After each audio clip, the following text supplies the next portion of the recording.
Welcome to the WRAL Daily Download. I'm your host, Ali Ingersoll.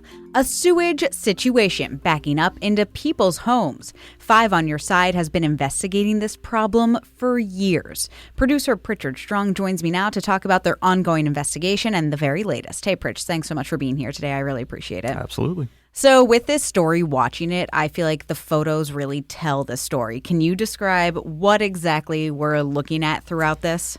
So what we're looking at is raw sewage, and I guess considered Category 3 wastewater is what one of the homeowners told me.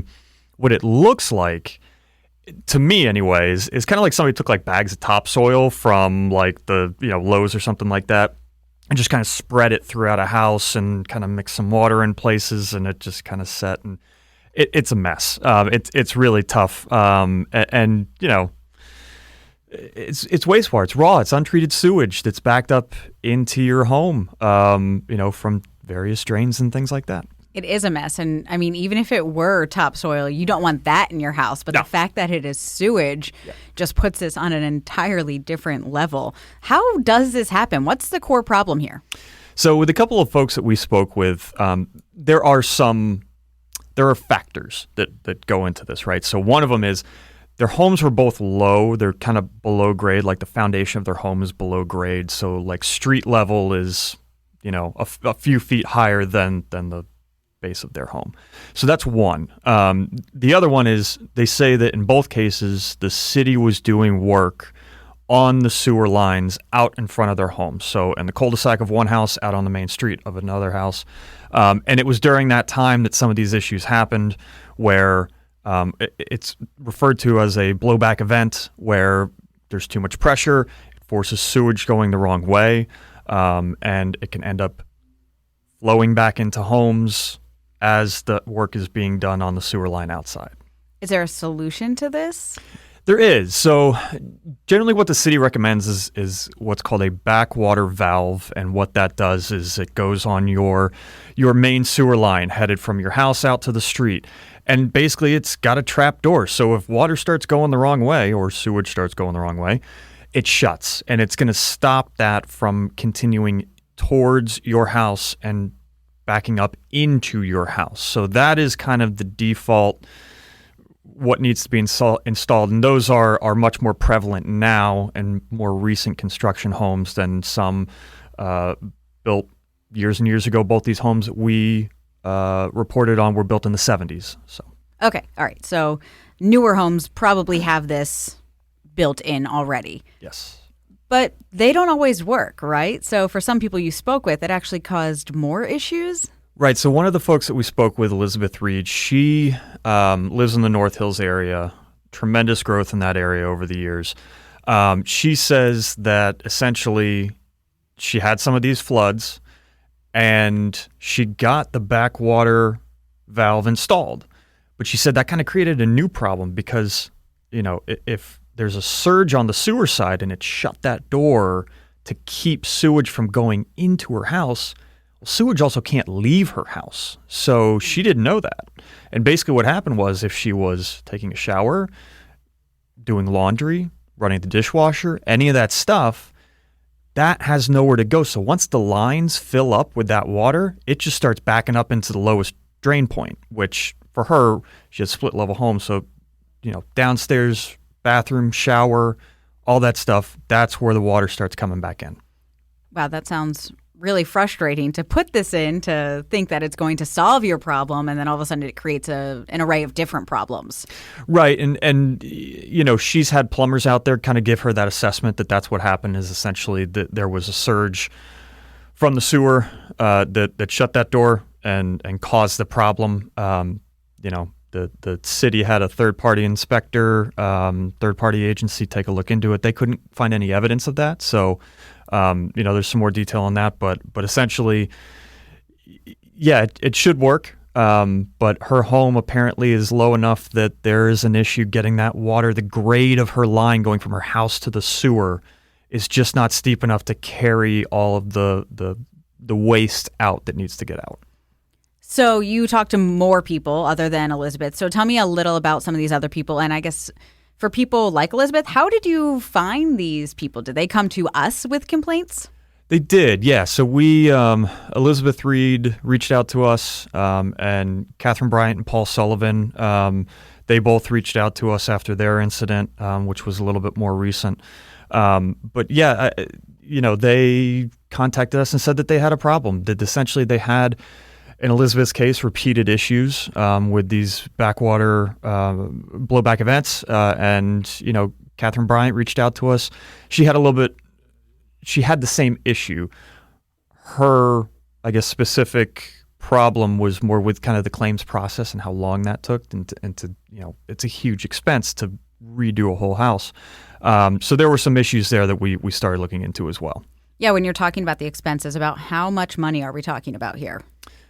So in Catherine Bryant and Paul Sullivan's case, they spent out of pocket, I think it was somewhere in the area of $67,000, $68,000, just of their money that they had to spend on things like verbos, Airbnbs, replacement of certain items, because basically the way that the claims work for the city is you have to go through the entire claims process before there's payment at the end. Well, that means that they have to pay for their hotels and pay for replacement items before they can get compensation for that. So, the city did pay for the restoration service, which was somewhere in the area of $76,000. They paid for HVAC repair, which I think was around $18,000. But there were some issues with that too, because Catherine told us that the restoration company had done all the work but hadn't been paid, and they were threatening to put a lien on the house. So there was an issue there until the city finally stepped in and made that payment to the restoration company that settled that. But it was a year. I mean, this happened in April of 2023, and it was April of 2024 before they ended up getting reimbursed for that $68,000 that they paid out of pocket. That's a huge financial burden. And in asking the city about it, they said that that's the way that these insurance claims work. They work with Corvell Corporation. That's how they handle the claims. That's the industry practice, is to complete those claims before payments are made at the end. Like you said, a lot to take on for one person. It is. We'll have more after this break.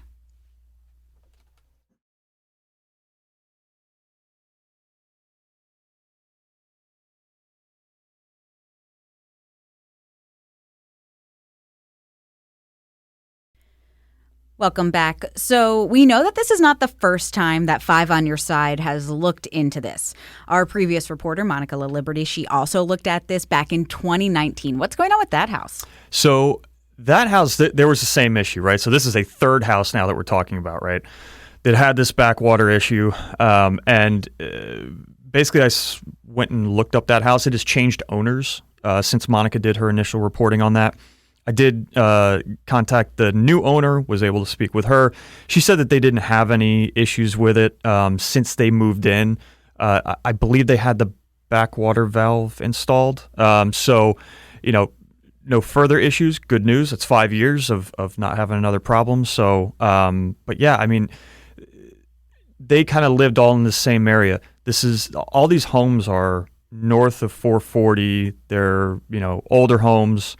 And they're just kind of all generally in the same area, and all kind of have that elevation issue where they're a little bit lower than the grade of the road. So there seems to be a pattern though, right? So 2019 is 5 years ago, like you said, and we're still hearing about this. We know that about 500 people are moving to Wake County every day. Do we think that this is, and you talked about construction, right? We know there's a lot of growth going on here. Do we think that this is related to growth? It's hard to know.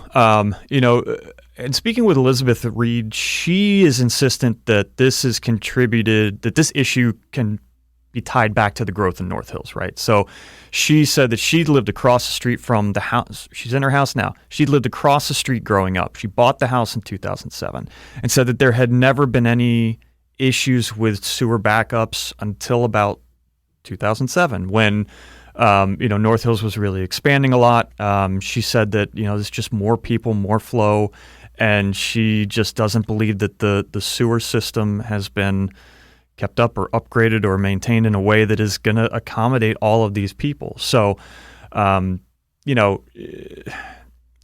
it's hard to say. We don't have any hard data to support that at this point. She certainly believes that that's the case.